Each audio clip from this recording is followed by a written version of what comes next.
At the tea stall, Mr. and Mrs. Doss bickered about who should take Tina to the toilet. Eventually, Mrs. Doss relented when Mr. Doss pointed out that he had given the girl her bath the night before.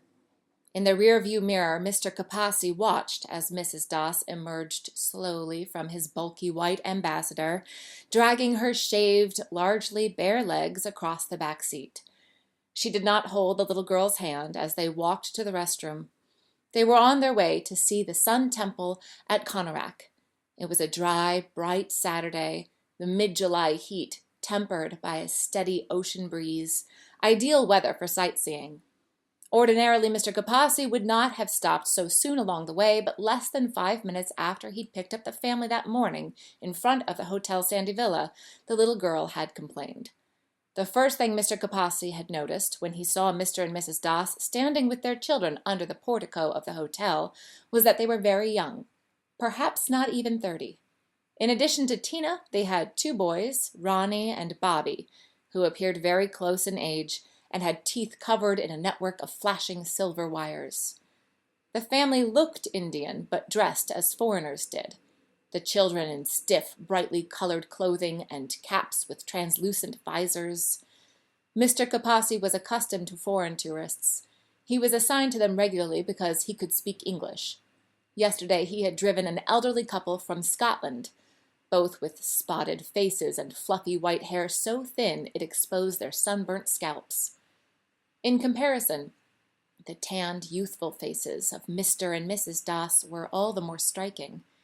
When he'd introduced himself, Mr. Capassi had pressed his palms together in greeting, but Mr. Doss squeezed hands like an American, so that Mr. Capassi felt it in his elbow. Mrs. Doss, for her part, had flexed one side of her mouth, smiling dutifully at Mr. Capassi without displaying any interest in him. As they waited at the tea stall, Ronnie, who looked like the older of the 2 boys, clambered suddenly out of the back seat, intrigued by a goat tied to a stake in the ground. "Don't touch it," Mr. Doss said. He glanced up from his paperback tour book, which said India in yellow letters and looked as if it had been published abroad. His voice, somehow tentative and a little shrill, sounded as though it had not yet settled into maturity.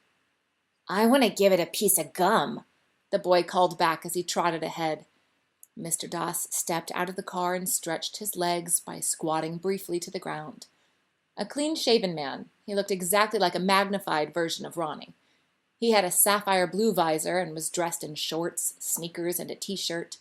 The camera slung around his neck with an impressive telephoto lens and numerous buttons and markings was the only complicated thing he wore. He frowned, watching as Ronnie rushed towards the goat, but appeared to have no intention of intervening. "Bobby, make sure that your brother doesn't do anything stupid." "I don't feel like it," Bobby said, not moving. He was sitting in the front seat beside Mr. Capassi, studying a picture of the elephant god taped to the glove compartment. "No need to worry," Mr. Capassi said. "They are quite tame."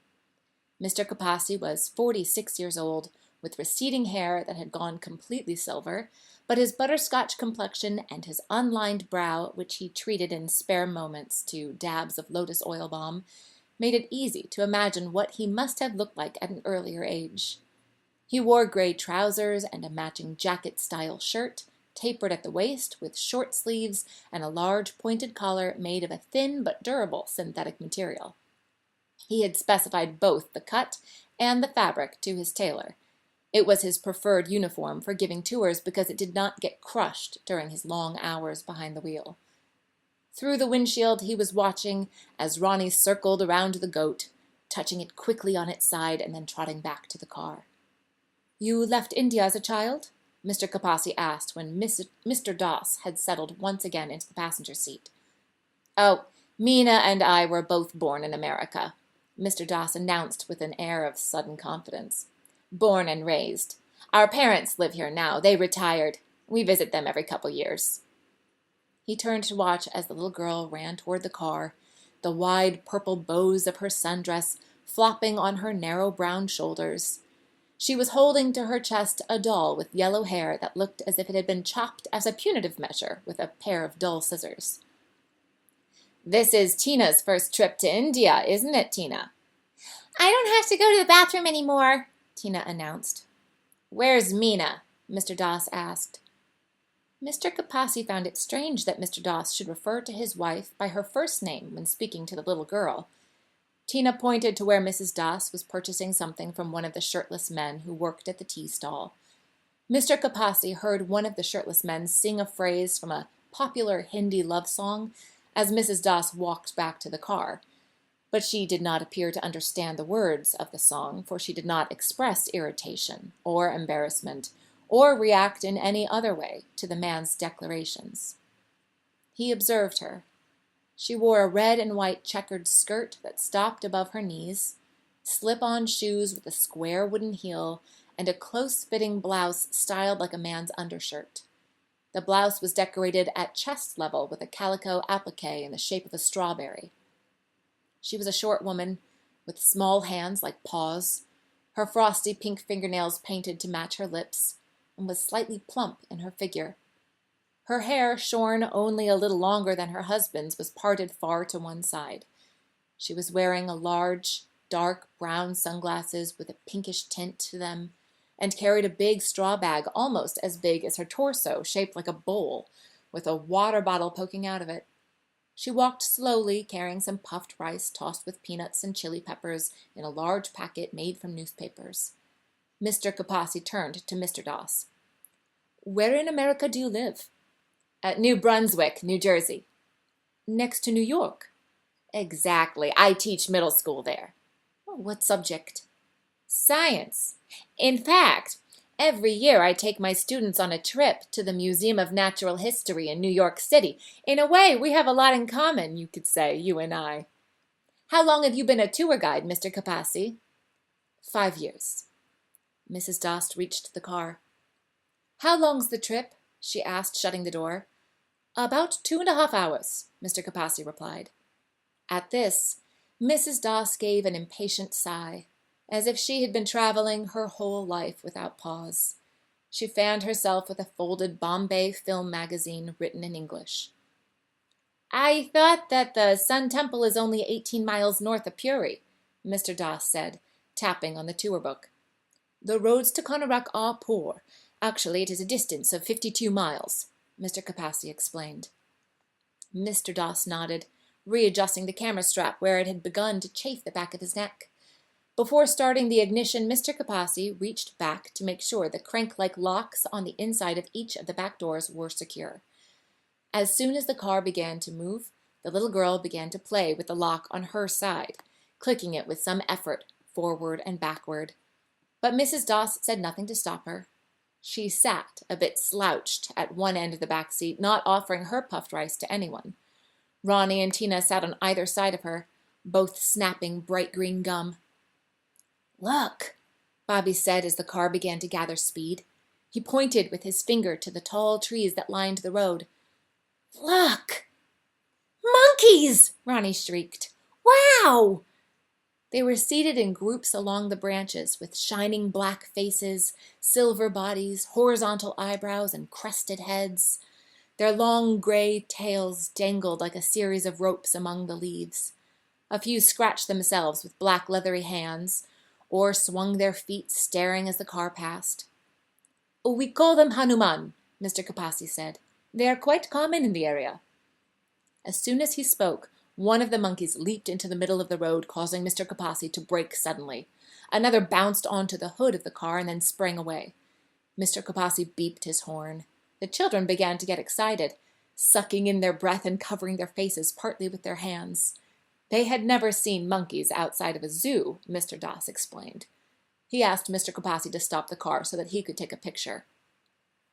While Mr. Doss adjusted his telephoto lens, Mrs. Doss reached into her straw bag and pulled out a bottle of colorless nail polish, which she proceeded to stroke on the tip of her index finger. The little girl stuck out a hand. Mine too, Mummy, do mine too. Leave me alone, Mrs. Doss said, blowing on her nail and turning her body slightly. You're making me mess up. The little girl occupied herself by buttoning and unbuttoning a pinafore on the doll's plastic body. All set, Mr. Doss said, replacing the lens cap. The car rattled considerably as it raced along the dusty road, causing them all to pop up from their seats every now and then. But Mrs. Doss continued to polish her nails. Mr. Capassi eased up on the accelerator, hoping to produce a smoother ride. When he reached for the gear shift, the boy in front accommodated him by swinging his hairless knees out of the way. Mr. Capassi noted that this boy was slightly paler than the other children. "Daddy, why is the driver sitting on the wrong side in this car too?" the boy asked. "They all do that here, dummy," Ronnie said. "Don't call your brother a dummy," Mr. Doss said. He turned to Mr. Capassi. "In America, it confuses them." "Oh, yes, I am well aware," Mr. Capassi said. As delicately as he could, he shifted gears again, accelerating as they approached a hill in the road. "I see it on Dallas. The steering wheels are on the left-hand side." "What's Dallas?" Tina asked, banging her now naked doll on the seat behind Mr. Capassi. "It went off the air," Mr. Doss explained. "It's a television show." They were all like siblings, Mr. Capassi thought as they passed a row of date trees. Mr. and Mrs. Doss behaved like an older brother and sister, not parents. It seemed that they were in charge of the children only for the day. It was hard to believe that they were regularly responsible for anything other than themselves. Mr. Doss tapped on his lens cap and his tour book, dragging his thumbnail occasionally across the pages so that they made a scraping sound. Mrs. Doss continued to polish her nails. She had still not removed her sunglasses. Every now and then Tina renewed her plea that she wanted her nails done too, and so, at one point, Mrs. Doss flicked a drop of polish on the little girl's finger before depositing the bottle back inside her straw bag. "Isn't this an air-conditioned car?" she asked, still blowing on her hand. The window on Tina's side was broken and could not be rolled down. "Quit complaining," Mr. Doss said. "It isn't so hot." "I told you to get a car with air conditioning," Mrs. Doss continued. "Why do you do this, Raj? Just to save a few stupid rupees? What are you saving us, 50 cents? Their accents sounded just like the ones Mr. Capassi heard on American television programs, though not like the ones on Dallas. "Doesn't it get tiresome, Mr. Capassi, showing people the same thing every day?" Mr. Doss asked, rolling down his own window all the way. "Hey, do you mind stopping the car? I just want to get a shot of this guy." Mr. Capassi pulled over to the side of the road as Mr. Doss took a picture of a barefoot man, his head wrapped in a dirty turban, seated on top of a cart of grain sacks pulled by a pair of bullocks. Both the man and the bullocks were emaciated. In the back seat, Mrs. Doss gazed out another window at the sky, where nearly transparent clouds passed quickly in front of one another. "I look forward to it, actually," Mr. Capassi said as they continued on their way. "The Sun Temple is one of my favorite places. In that way, it is a reward for me. I give tours on Fridays and Saturdays only. I have another job during the week." "Oh? Where?" Mr. Doss asked. "I work in a doctor's office." "You're a doctor?" "I am not a doctor. I work with one as an interpreter." "What does a doctor need an interpreter for?" "Oh, he has a number of Gujarati patients. My father was Gujarati, but many people do not speak Gujarati in this area, including the doctor. And so the doctor asked me to work in his office interpreting what the patients say." "Interesting. I've never heard of anything like that," Mr. Doss said. Mr. Capassi shrugged. "It is a job like any other." "It's so romantic," Mrs. Doss said dreamily, breaking her extended silence. She lifted her pinkish-brown sunglasses and arranged them on top of her head like a tiara. For the first time, her eyes met Mr. Capassi's in the rearview mirror. Pale, a bit small, their gaze fixed but drowsy, Mr. Doss craned to look at her. "What's so romantic about it?" "I don't know. Something." She shrugged, knitting her brows together for an instant. "Would you like a piece of gum, Mr. Capassi?" she asked brightly. She reached into her straw bag and handed him a small square wrapped in green and white striped paper. As soon as Mr. Capassi put the gum in his mouth, a thick, sweet liquid burst onto his tongue. "Tell us more about your job, Mr. Capassi," Mrs. Doss said. "What would you like to know, madam?" "I don't know." Again she shrugged, munching on some puffed rice and licking the mustard oil from the corners of her mouth. "Tell us a typical situation." She settled back in her seat, her head tilted in a patch of sun, and closed her eyes. "I want to picture what happens." "Very well. The other day a man came in with a pain in his throat." "Did he smoke cigarettes?" "No, it was very curious. He complained that he felt as if there were long pieces of straw stuck in his throat. When I told the doctor, he was able to prescribe the proper medication." "That's so neat." "Yes," Mr. Capassi agreed after some hesitation. "So these patients are totally dependent on you," Mrs. Doss said. She spoke slowly, as if she were thinking aloud. "In a way, more dependent on you than the doctor." "How do you mean? How could it be?" "Well, for example, you could tell the doctor that the pain felt like a burning, not straw. The patient would never know what you had told the doctor, and the doctor wouldn't know that you had told him the wrong thing. It's a big responsibility." "Yes, a big responsibility you have there, Mr. Capassi," Mr. Doss agreed. Mr. Capassi had never thought of his job in such complimentary terms. To him it was a thankless occupation. He found nothing noble in interpreting people's maladies, assiduously translating the symptoms of so many swollen bones, countless cramps of bellies and bowels, spots on people's palms that changed color, shape, or size. The doctor, nearly half his age, had an affinity for bell-bottom trousers and made humorless jokes about the Congress Party.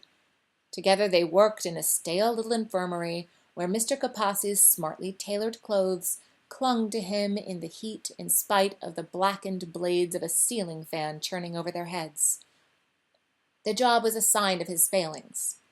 In his youth, he'd been a devoted scholar of foreign languages, the owner of an impressive collection of dictionaries. He had dreamed of being an interpreter for diplomats and dignitaries, resolving conflicts between people and nations, settling disputes of which he alone could understand both sides. He was a self-educated man. In a series of notebooks in the evenings before his parents settled his marriage, he had listed the common etymologies of words, and at one point in his life he was confident that he could converse, if given the opportunity, in English, French, Russian, Portuguese, and Italian, not to mention Hindi, Bengali, Oriya, and Gujarati. Now only a handful of European phrases remained in his memory, scattered words for things like saucers and chairs. English was the only non-Indian language he spoke fluently anymore. Mr. Capassi knew it was not a remarkable talent. Sometimes he feared that his children knew better English than he did just from watching television. Still, it came in handy for the tours. He had taken the job as an interpreter after his first son, at the age of 7, contracted typhoid. That was how he had made the acquaintance of the doctor. At the time, Mr. Capassi had been teaching English in a grammar school, and he bartered his skills as an interpreter to pay the increasingly exorbitant medical bills. In the end, the boy had died one evening in his mother's arms, his limbs burning with fever. But then there was the funeral to pay for, and the other children who were born soon after, and the newer, bigger house, and the good schools and tutors, and the fine shoes, and the television, and the countless other ways he tried to console his wife, to keep her from crying in her sleep. And so, when the doctor offered to pay him twice as much as he earned at the grammar school, he accepted. Mr. Capassi knew that his wife had little regard for his career as an interpreter. He knew it reminded her of the son she'd lost, and that she resented the other lives he helped in his own small way to save. If ever she referred to his position, she used the phrase doctor's assistant, as if the process of interpretation were equal to taking someone's temperature or changing a bedpan. She never asked him about the patients who came to the doctor's office, or said that his job was a big responsibility. For this reason, it flattered Mr. Capassi that Mrs. Doss was so intrigued by his job. Unlike his wife, she had reminded him of his intellectual challenges. She had also used the word romantic. She did not behave in a romantic way toward her husband, and yet she had used the word to describe him. He wondered if Mr. and Mrs. Doss were a bad match, just as he and his wife were. Perhaps they, too, had little in common apart from 3 children in a decade of their lives. The signs he recognized from his own marriage were there: the bickering, the indifference, the protracted silences. Her sudden interest in him, an interest she did not express in either her husband or her children, was mildly intoxicating. When Mr. Capasi thought once again about how she had said romantic, the feeling of intoxication grew. He began to check his reflection in the rearview mirror as he drove, feeling grateful that he had chosen the gray suit that morning and not the brown one which tended to sag a little in the knees. From time to time he glanced through the mirror at Mrs. Doss. In addition to glancing at her face, he glanced at the strawberry between her breasts and the golden brown hollow in her throat. He decided to tell Mrs. Doss about another patient, and another, the young woman who had complained of a sensation of raindrops in her spine, the gentleman whose birthmark had begun to sprout hairs. Mrs. Doss listened attentively, stroking her hair with a small plastic brush that resembled an oval bed of nails, asking more questions for yet another example. The children were quiet, intent on spotting more monkeys in the trees, and Mr. Doss was absorbed by his tour book, so it seemed like a private conversation between Mr. Capasi and Mrs. Doss. In this manner the next half-hour passed, and when they stopped for lunch at a roadside restaurant that sold fritters and omelet sandwiches, usually something Mr. Capasi looked forward to on his tours so that he could sit in peace and enjoy some hot tea, he was disappointed. As the Doss family settled together under a magenta umbrella fringed with white and orange tassels and placed their orders with one of the waiters who marched about in tri-cornered caps, Mr. Capasi reluctantly headed toward a neighboring table. "Oh, Mr. Capasi, wait! There's room here," Mrs. Doss called out. She gathered Tina onto her lap, insisting that he accompany them. And so together they had bottled mango juice and sandwiches and plates of onions and potatoes deep-fried in graham flour batter. After finishing 2 omelet sandwiches, Mr. Doss took more pictures of the group as they ate. "How much longer?" he asked Mr. Capasi as he paused to load a new roll of film in the camera. "About half an hour more." By now the children had gotten up from the table to look for more monkeys perched in a nearby tree, so there was a considerable space between Mrs. Doss and Mr. Capasi. Mr. Doss placed the camera to his face and squeezed one eye shut, his tongue exposed at one corner of his mouth. "This looks funny. Mina, you need to lean in closer to Mr. Capasi." And she did. He could smell a scent on her skin like a mixture of whiskey and rose water. He worried suddenly that she could smell his perspiration, which he knew had collected beneath the synthetic material of his shirt. He polished off his mango juice in one gulp and smoothed his silver hair with his hands. A bit of the juice dripped onto his chin. He wondered if Mrs. Doss had noticed. She had not. "What's your address, Mr. Capasi?" she inquired, fishing for something inside her straw bag. "You would like my address?" "So we can send you copies," she said. "Of the pictures?" She handed him a scrap of paper, which he had hastily ripped from a page of her film magazine. The blank portion was limited, for the narrow strip was crowded by lines of text and a tiny picture of a hero and heroine embracing under a eucalyptus tree. The paper curled as Mr. Capasi wrote his address in clear, careful letters. She would write to him, asking about his days interpreting at the doctor's office, and he would respond eloquently, choosing only the most entertaining anecdotes, ones that would make her laugh out loud as she read them in her house in New Jersey. In time she would reveal the disappointment of her marriage, and he his. In this way their friendship would grow and flourish. He would possess a picture of the 2 of them eating fried onions under a magenta umbrella, which he would keep, he decided, safely tucked between the pages of his Russian grammar. As his mind raced, Mr. Capasi experienced a mild and pleasant shock. It was similar to a feeling he used to experience long ago when, after months of translating with the aid of a dictionary, he would finally read a passage from a French novel or an Italian sonnet and understand the words one after another, unencumbered by his own efforts. In those moments, Mr. Capasi used to believe that all was right with the world, that all struggles were rewarded, that all of life's mistakes made sense in the end.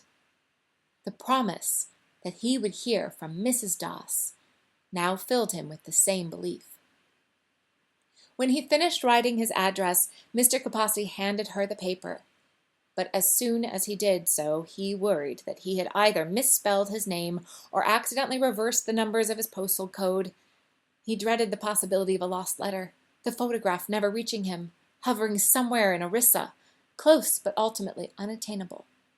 He thought of asking for the slip of paper again, just to make sure he had written his address correctly, but Mrs. Doss had already dropped it into the jumble of her bag. They reached Konarak at 2:30. The temple, made of sandstone, was a massive, pyramid-like structure in the shape of a chariot. It was dedicated to the great master of life, the sun, which struck 3 sides of the edifice as it made its journey each day across the sky. 24 giant wheels were carved on the north and south sides of the plinth.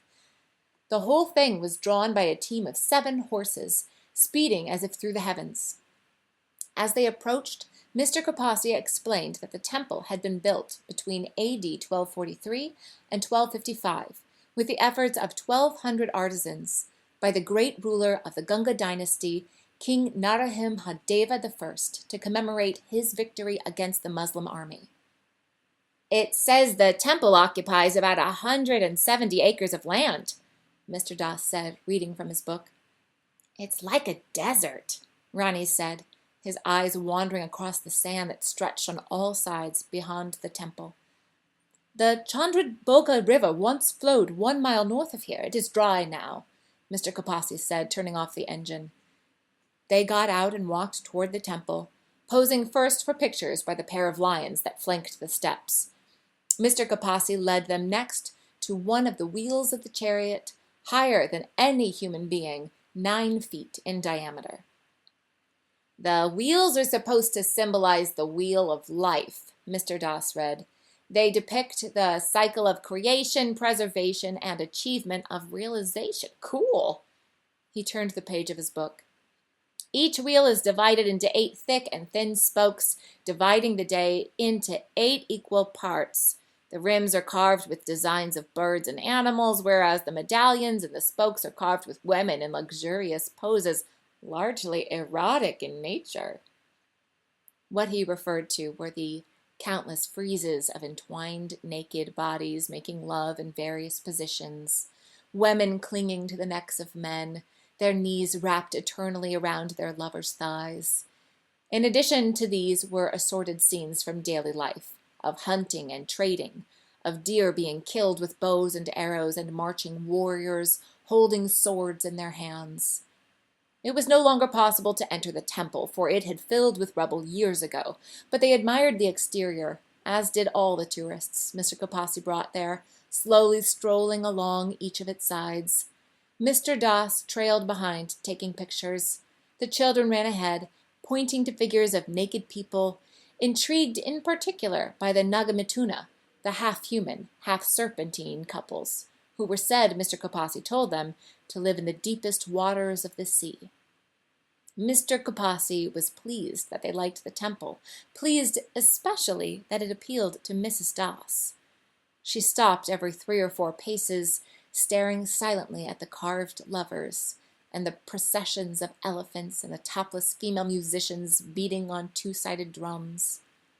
Though Mr. Capasi had been to the temple countless times, it occurred to him, as he too gazed at the topless women, that he had never seen his own wife fully naked. Even when they had made love, she kept the panels of her blouse hooked together, the string of her petticoat knotted round her waist. He had never admired the backs of his wife's legs the way he now admired those of Mrs. Doss, walking as if for his benefit alone. He had, of course, seen plenty of bare limbs before belonging to the American and European ladies who took his tours, but Mrs. Doss was different. Unlike the other women, who had an interest only in the temple and kept their noses buried in a guidebook or their eyes behind the lens of a camera, Mrs. Doss had taken an interest in him. Mr. Kapasi was anxious to be alone with her, to continue their private conversation, yet he felt nervous to walk at her side. She was lost behind her sunglasses, ignoring her husband's request that she pose for another picture, walking past her children as if they were strangers. Worried that he might disturb her, Mr. Kapasi walked ahead to admire, as he always did, the 3 life-size bronze avatars of Surya, the sun god, each emerging from its own niche on the temple facade to greet the sun at dawn, noon, and evening. They wore elaborate headdresses, their languid, elongated eyes closed, their bare chests draped with carved chains and amulets. Hibiscus petals, offerings from previous visitors, were strewn at their gray-green feet. The last statue on the northern wall of the temple was Mr. Kapasi's favorite. This Surya had a tired expression, weary after a hard day of work, sitting astride a horse with folded legs. Even his horse's eyes were drowsy. Around his body were smaller sculptures of women in pairs, their hips thrust to one side. "Who's that?" Mrs. Doss asked. He was startled to see that she was standing beside him. "He is the Astachala Surya," Mr. Kapasi said, "the setting sun." "So in a couple of hours the sun will set right here?" She slipped a foot out of one of her square-heeled shoes, rubbed her toes in the back of her other leg. "That is correct." She raised her sunglasses for a moment, then put them back on again. "Neat." Mr. Kapasi was not certain exactly what the word suggested, but he had a feeling it was a favorable response. He hoped that Mrs. Doss had understood Surya's beauty, his power. Perhaps they would discuss it further in their letters. He would explain things to her about India, and she would explain things to him about America. In its own way, this correspondence would fulfill his dream of serving as an interpreter between nations. He looked at her straw bag, delighted that his address lay nestled among its contents. When he pictured her so many thousands of miles away, he plummeted, so much so that he had an overwhelming urge to wrap his arms around her, to freeze with her, even for an instant, in an embrace witnessed by his favorite Surya. But Mrs. Doss had already started walking. "When do you return to America?" he asked, trying to sound placid. "In 10 days." He calculated. A week to settle in, a week to develop the pictures, a few days to compose her letter, 2 weeks to get to India by air. According to his schedule, allowing room for delays, he would hear from Mrs. Doss in approximately 6 weeks' time. The family was silent as Mr. Kapasi drove them back, a little past 4:30, to Hotel Sandy Villa. The children had bought miniature granite versions of the chariot's wheels at a souvenir stand, and they turned them round in their hands.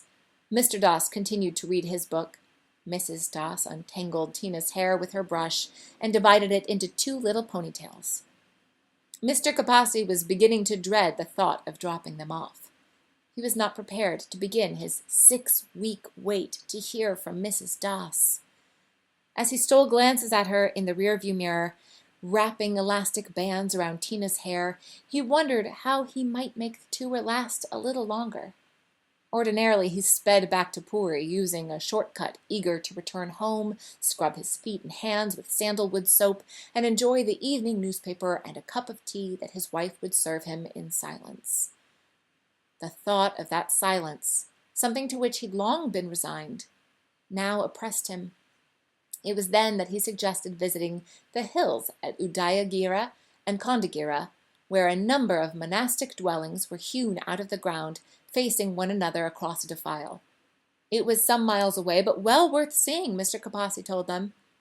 "Oh, yeah, there's something mentioned about it in this book," Mr. Doss said.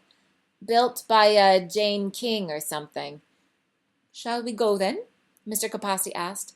He paused at a turn in the road. "It's to the left." Mr. Doss turned to look at Mrs. Doss. Both of them shrugged. "Left! Left!" the children chanted. Mr. Capasi turned the wheel, almost delirious with relief. He did not know what he would do or say to Mrs. Doss once they arrived at the hills. Perhaps he would tell her what a pleasing smile she had. Perhaps he would compliment her strawberry shirt, which he found irresistibly becoming. Perhaps when Mr. Doss was busy taking a picture, he would take her hand. He did not have to worry. When they got to the hills divided by a steep path thick with trees, Mrs. Doss refused to get out of the car. All along the path, dozens of monkeys were seated on stones as well as on the branches of the trees. Their hind legs were stretched out in front and raised to shoulder level, their arms resting on their knees. "My legs are tired," she said, sinking low in her seat. "I'll stay here." "Why did you have to wear those stupid shoes?" Mr. Doss said. "You won't be in the pictures." "Pretend I'm there." "But we could use one of these pictures for our Christmas card this year. We didn't get one of all 5 of us at the Sun Temple. Mr. Capasi could take it." "I'm not coming. Anyway, those monkeys give me the creeps." "But they're harmless," Mr. Doss said. He turned to Mr. Capasi. "Aren't they?" "They are more hungry than dangerous," Mr. Capasi said. "Do not provoke them with food, and they will not bother you." Mr. Doss headed up the defile with the children, the boys at his side, the little girl on his shoulders. Mr. Capasi watched as they crossed paths with the Japanese man and woman, the only other tourist there, who paused for a final photograph, then stepped into a nearby car and drove away. As the car disappeared out of view, some of the monkeys called out, emitting soft whooping sounds, and then walked on their flat black hands and feet up the path. At one point, a group of them formed a little ring around Mr. Doss and the children. Tina screamed in delight. Ronnie ran in circles around his father. Bobby bent down and picked up a fat stick on the ground. When he extended it, one of the monkeys approached him and snatched it and then briefly beat the ground. "I'll join them," Mr. Capasi said, unlocking the door on his side. "There is much to explain about the caves." "No, stay a minute," Mrs. Doss said. She got out of the back seat and slipped in beside Mr. Capasi. "Raj has his dumb book anyway." Together through the windshield, Mrs. Doss and Mr. Capasi watched as Bobby and the monkey passed the stick back and forth between them. "A brave little boy," Mr. Capasi commented. "It's not so surprising," Mrs. Doss said. "No?" "He's not his." "I beg your pardon?" Raj's. He's not Raj's son." Mr. Capasi felt a prickle on his skin. He reached into his shirt pocket for the small tin of lotus oil balm he carried with him at all times, and applied it to 3 spots on his forehead. He knew that Mrs. Doss was watching him, but he did not turn to face her. Instead, he watched as the figures of Mr. Doss and the children grew smaller, climbing up the steep path, pausing every now and then for a picture, surrounded by a growing number of monkeys. "Are you surprised?" The way she put it made him choose his words with care. "It's not the type of thing one assumes," Mr. Capasi replied slowly. He put the tin of lotus oil balm back in his pocket. "No, of course not. And no one knows, of course. No one at all. I've kept it a secret for 8 whole years." She looked at Mr. Capasi, tilting her chin as if to gain a fresh perspective. "But now I've told you." Mr. Capasi nodded. He felt suddenly parched, and his forehead was warm and slightly numb from the balm. He considered asking Mrs. Doss for a sip of water, but then decided against it. "When we met, we were very young," she said. She reached into her straw bag in search of something, then pulled out a packet of puffed rice. "You want some?" "No, thank you." She put a fistful in her mouth, sank into the seat a little, and looked away from Mr. Capasi out the window on her side of the car. "We married when we were still in college. We were in high school when he proposed. We went to the same college, of course, Back then we couldn't stand the thought of being separated, not for a day, not for a minute. Our parents were best friends who lived in the same town. My entire life I saw him every weekend, either at our house or theirs. We were sent upstairs to play together while our parents joked about our marriage. Imagine! They never caught us at anything, though. In a way, I think it all was more or less a setup. The things that we did those Friday and Saturday nights while our parents sat downstairs drinking tea. I could tell you stories, Mr. Kapasi. As a result of spending all her time in college with Raj, she continued, she did not make many close friends. There was no one to confide in about him at the end of a difficult day, or to share a passing thought or a worry. Her parents now lived on the other side of the world, but she had never been very close to them anyway. After marrying so young, she was overwhelmed by it all, having a child so quickly, and nursing, and warming up bottles of milk, and testing their temperature against her wrist while Raj was at work, dressed in sweaters and corduroy pants, teaching his students about rocks and dinosaurs. Raj never looked cross or harried or plump as she had become after the first baby. Always tired, she declined invitations from her 1 or 2 college girlfriends to have lunch or shop in Manhattan. Eventually, the friends stopped calling her, so that she was left at home all day with the baby, surrounded by toys that made her trip when she walked or wince when she sat, always cross and tired. Only occasionally did they go out after Ronnie was born, and even more rarely did they entertain. Raj didn't mind. He looked forward to coming home from teaching and watching television and bouncing Ronnie on his knee. She had been outraged when Raj told her that a Punjabi friend, someone whom she had only met once but did not remember, would be staying with them for a week for some job interviews in the New Brunswick area. Bobby was conceived in the afternoon on a sofa littered with rubber teething toys, after the friend learned that a London pharmaceutical company had hired him, while Ronnie cried to be free from his playpen. She made no protest when the friend touched the small of her back, as she was about to make a pot of coffee, then pulled her against his crisp navy suit. He made love to her swiftly, in silence, with an expertise she had never known, without the meaningful expressions and smiles Raj always insisted on afterward. The next day, Raj drove the friend to JFK. He was married now, to a Punjabi girl, and they lived in London still, and every year they exchanged Christmas cards with Raj and Meena, each couple tucking photos of their families into the envelopes. He did not know that he was Bobby's father. He never would. "I beg your pardon, Mrs. Das, but why have you told me this information?" Mr. Kapasi asked when she had finally finished speaking and had turned to face him once again. "Oh, for God's sake, stop calling me Mrs. Das. I'm 28. You probably have children my age."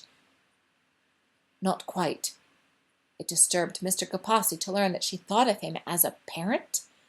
The feeling he had had toward her that had made him check his reflection in the rearview mirror as they drove evaporated a little. "I told you because of your talents." She put the packet of puffed rice back into her bag without folding over the top. "I don't understand," Mr. Kapasi said. "Don't you see? For 8 years I haven't been able to express this to anybody, not to friends, certainly not to Raj. He doesn't even suspect it. He thinks I'm still in love with him." "Well, don't you have anything to say?" "About what?" "About what I've just told you. About my secret and about how terrible it makes me feel. I feel terrible looking at my children and at Raj. Always terrible. I have terrible urges, Mr. Kapasi, to throw things away. One day I had the urge to throw everything I own out the window. The television, the children, everything. Don't you think it's unhealthy?" He was silent.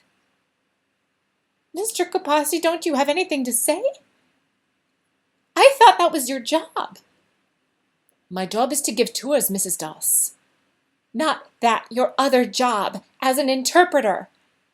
But we do not face a language barrier. What need is there for an interpreter? That's not what I mean. I would have never told you otherwise. Don't you realize what it means for me to tell you? What does it mean? It means that I'm tired of feeling so terrible all the time. 8 years, Mr. Capassi, I have been in pain. 8 years. I was hoping you could help me feel better. You'd say the right thing. Suggest some kind of remedy? He looked at her in her red plaid skirt and strawberry t-shirt, a woman not yet 30, who loved neither her husband nor her children, who had already fallen out of love with life. Her confession depressed him all the more when he thought of Mr. Doss at the top of the path, Tina clinging to his shoulders, taking pictures of ancient monastic cells cut into the hills to show his students in America, unsuspecting and unaware that one of his sons was not his own. Mr. Capassi felt insulted that Mrs. Doss should ask him to interpret her common, trivial little secret. She did not resemble the patients in the doctor's office, those who came glassy-eyed and desperate, unable to sleep or breathe or urinate with ease, unable, above all, to give words to their pains. Still, Mr. Capassi believed it was his duty to assist Mrs. Doss. Perhaps he ought to tell her to confess the truth to Mr. Doss. He would explain that honesty was the best policy. Honesty surely would help her feel better, as she'd put it. Perhaps he would offer to preside over the discussion as a mediator. He decided to begin with the most obvious question, to get to the heart of the matter, and so he asked, "Is it really pain you feel, Mrs. Doss? Or is it guilt?"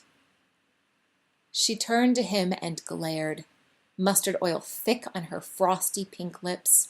She opened her mouth to say something, but as she glared at Mr. Capassi, some certain knowledge seemed to pass before her eyes, and she stopped. It crushed him. He knew at that moment that he was not even important enough to be properly insulted. She opened the car door and began walking up the path, wobbling a little on her square wooden heels, reaching into her straw bag to eat handfuls of puffed rice. It fell through her fingers, leaving a zigzagging trail, causing a monkey to leap down from a tree and devour the little white grains. In search of more, the monkey began to follow Mrs. Doss. Others joined him, so that she was soon being followed by about half a dozen of them, their velvety trails dragging behind. Mr. Capassi stepped out of the car. He wanted to holler, to alert her in some way, but he worried that if she knew they were behind her, she would grow nervous. Perhaps she would lose her balance. Perhaps they would pull at her bag or her hair. He began to jog up the path, taking a fallen branch in his hand to scare away the monkeys. Mrs. Doss continued walking, oblivious, trailing grains of puffed rice. Near the top of the incline, before a group of cells fronted by a row of squat stone pillars, Mr. Doss was kneeling on the ground, focusing the lens of his camera. The children stood under the arcade, now hiding, now emerging from view. "Wait for me," Mrs. Doss called out. "I'm coming." Tina jumped up and down. "Here comes Mommy!" "Great," Mr. Doss said without looking up. "Just in time. We'll get Mr. Capassi to take a picture of the 5 of us." Mr. Capassi quickened his pace, waving his branch so that the monkeys scampered away, distracted, in another direction. "Where's Bobby?" Mrs. Doss asked when she stopped. Mr. Doss looked up from his camera. "I don't know. Ronnie, where's Bobby?" Ronnie shrugged. "I thought he was right here." "Where is he?" Mrs. Doss repeated sharply. "What's wrong with all of you?" They began calling his name, wandering up and down the path a bit. Because they were calling, they did not initially hear the boy's screams. When they found him a little further down the path under a tree, he was surrounded by a group of monkeys, over a dozen of them pulling at his t-shirt with their long black fingers. The puffed rice Mrs. Doss had spilled was scattered at his feet, raked over by the monkeys' hands. The boy was silent, his body frozen, swift tears running down his startled face. His bare legs were dusty and red with welts from where one of the monkeys struck him repeatedly with the stick he had given it earlier. "Daddy, the monkey's hurting Bobby," Tina said. Mr. Doss wiped his palms on the front of his shorts. In his nervousness, He accidentally pressed the shutter on his camera. The whirring noise of the advancing film excited the monkeys, and the one with the stick began to beat Bobby more intently. What are we supposed to do? What if they start attacking? Mr. Capassi! Mrs. Doss shrieked, noticing him standing to one side. Do something, for God's sake, do something! Mr. Capassi took his branch and shooed them away, hissing at the ones that remained, stomping his feet to scare them. The animals retreated slowly with a measured gait, obedient but unintimidated. Mr. Capassi gathered Bobby in his arms and brought him back to where his parents and siblings were standing. As he carried him, he was tempted to whisper a secret into the boy's ear. But Bobby was stunned and shivering with fright, his legs bleeding slightly where the stick had broken the skin. When Mr. Capassi delivered him to his parents, Mr. Doss brushed some of the dirt off the boy's t-shirt and put the visor on the right way. Mrs. Doss reached into her straw bag to find a bandage, which she taped over the cut on his knee. Ronnie offered his brother a fresh piece of gum. He's fine. Just a little scared, right, Bobby? Mr. Doss said, patting the top of his head. God, let's get out of here, Mrs. Doss said. She folded her arms across the strawberry on her chest. This place gives me the creeps. Yeah, back to the hotel, definitely, Mr. Doss agreed. Poor Bobby, Mrs. Doss said. Come here a second. Let Mommy fix your hair. Again, she reached into her straw bag, this time for her hairbrush, and began to run it around the edges of the translucent visor. When she whipped out the hairbrush, the slip of paper with Mr. Capassi's address on it fluttered away in the wind. No one but Mr. Capassi noticed. He watched it as it rose, carried higher and higher by the breeze, into the trees where the monkeys now sat solemnly observing the scene below. Mr. Capassi observed it too, knowing that this was the picture of the Doss family he would preserve forever in his mind.